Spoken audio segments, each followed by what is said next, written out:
First of all, how has the last 24 hours been for you, Ben?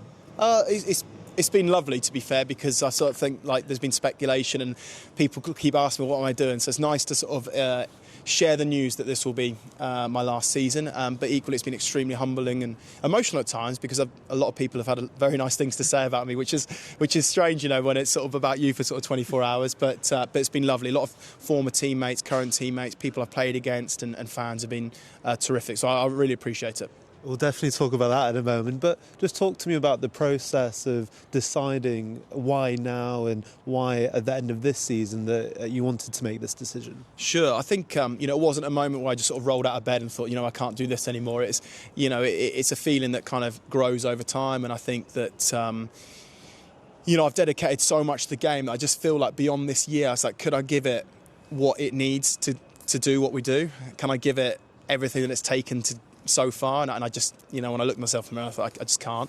The fire isn't going to be there beyond this year, and that's okay. So I think the first thing you've got to do is accept that, and I did, and I've got contentment. And once you come to terms with it, a lot of people say when you know, and I just felt like that. I just felt like the right time is now, and I'm pleased that I've been able to accept that and go with it. So I'll walk away full of pride and contentment at the when the season finishes and the ink's dry.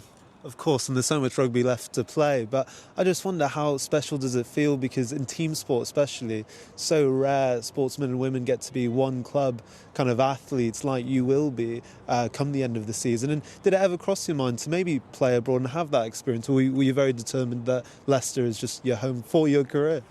Look, I think, you always get opportunities or people potentially turning your head. But for me, it's a privilege. Every other week, we run out here and the place is packed, and the enthusiasm they have for this club is infectious. And it's honestly an honour to play here. And I think it's a very difficult place to leave. This club has produced legends of the game, people that have played there their whole career. And I'm just very proud that I've been able to contribute, all these years here, be part of great teams, have highs, and we've had plenty of lows as well. We've had years where we've been towards the bottom, but no, I think it's a very hard place to leave, and it's a great place to play, and that's why it attracts players from all over the world. So no, I'm very proud of that, and they've been terrific. They've been terrific. Talk to me about, when you were a teenager and you joined the club, 18 years ago. I mean, well, what would that 18-year-old, 17-year-old be thinking about the man that we see now? He'd say it's taken a lot of work, and I think that's the thing. I think, you when I first turned up, like you get your foot in the door, and that's all it is. But when I look across my whole career, and people go, how did you keep the consistency or achieve what you did and play that many games or whatever the question is, it comes back to one thing, which is it's hard graft. It's going out there and doing the monotonous things at times and practicing on your skill set, trying to be a part of something, drive every day in terms of the standards that you want to be a part of and set. And I guess that's probably what catches up on you in the end as well. It's the Saturday I can never get bored of. Like running out here, like I'll never get bored of that. But the 5 days leading up to it, the 6 days leading up to it, like that's the bit that kind of grinds you down. Well, I found basically. So yeah, but he'd be very, very pleased. And if I could do it all again, I would. I really would.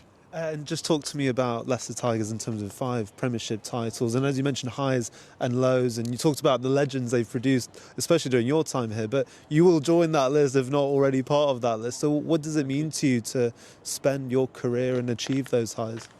I think it's rewarding when you're part of teams that are trying to achieve something special, and then you actually do that. So that's very rewarding. But it's equally for the fans, because without them, they don't make the club what it is. It's special because of them. It's special because the noise they bring, because the passion that they show, and everything like that. That's what makes this club so good. There's expectation, and I'll miss that pressure of expectation. I think that's one thing I'll definitely miss, is like pressure situations and moments like that. I think that I'll find that hard to replace. But yeah, I'm proud to have contributed towards what we've won and what this club has done. And I've got one more crack at it, to be fair, and we're sitting in a nice position, and I think that's the thing. Obviously I'm retiring, but there's other players that are leaving. Andre Pollard, Julian Montoya, of course, Michael Cheika. So there's plenty of motivation from everywhere, and I think we're determined to try and get after it in the next 6-7 weeks. Absolutely, and of course you retired from England a few years ago, but coincided of course with your Leicester career, most capped player during your England career as well. How do you reflect on your times at England and your favourite memories for England as well?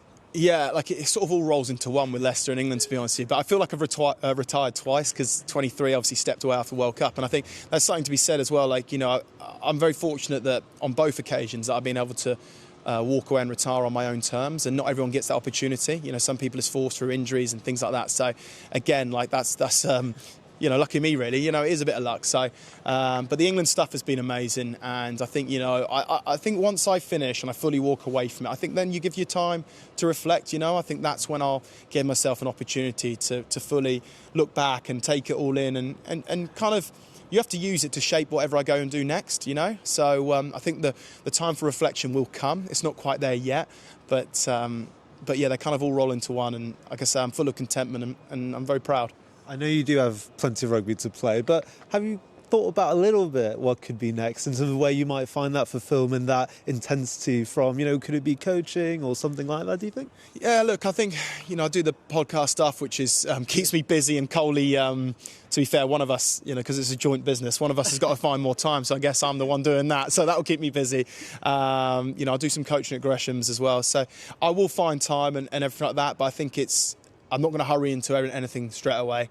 I think having some flexibility and some freedom and having some weekends, I'll be able to plan. I'll be able to have bank holidays. What are you looking forward to the most? I think some weekends off, you know, and plan things. I think my wife's looking forward to that, and the kids. So, yeah, look, I think I'll find some passion into what I do next. I think nothing's ever going to replace what this do. Like, come on, this is like one of the best jobs in the world, you know. To do something you love in front of the fans and be a part of something is incredible. I don't think anything will replace that, but I'll take my time and I'll figure it out. I'll get back to you on that one.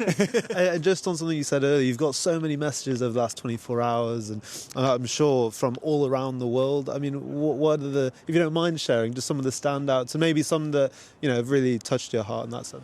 I think a lot of players that I used to play against, really. You know, like also teammates that I played with for England. A lot of those guys have been in touch, sending me lovely messages, and like, you know, and I think you create bonds in rugby, but I think a lot of the guys, like from across the world, really, you know, other nines that I played against for so often, and yeah, everyone's been extremely kind and reaching out, and you know, I think that's when that gives you a little bit of reflection, you know, like, you know, kind of take stock of. You respect those guys so much, you know, and all you want is respect from your peers and guys that you played against. And yeah, when you receive messages from them, it's been overwhelming in many ways, you know, and it's been very, very nice. And finally, Ben, before I let you go, you've been so generous with your time. If you did, as I mentioned, you have so much rugby to play, but if you did have to pick one memory from England and your club career so far, yeah, what would you pick and why? I think England has to be playing first game with my brother in an England shirt. I think, you know, England, I'm really lucky that I've got some great memories, but I think to play alongside your sibling is hard to. I think that probably just about tips it all. And then in terms of Leicester, I don't think it gets anything better than lifting that trophy at the end of the season in front of your crowd and everything like that. And the one that we did in 21 was remarkable, really. So I think, yeah, any victories we've had lifting the trophy for Leicester has been up there, definitely.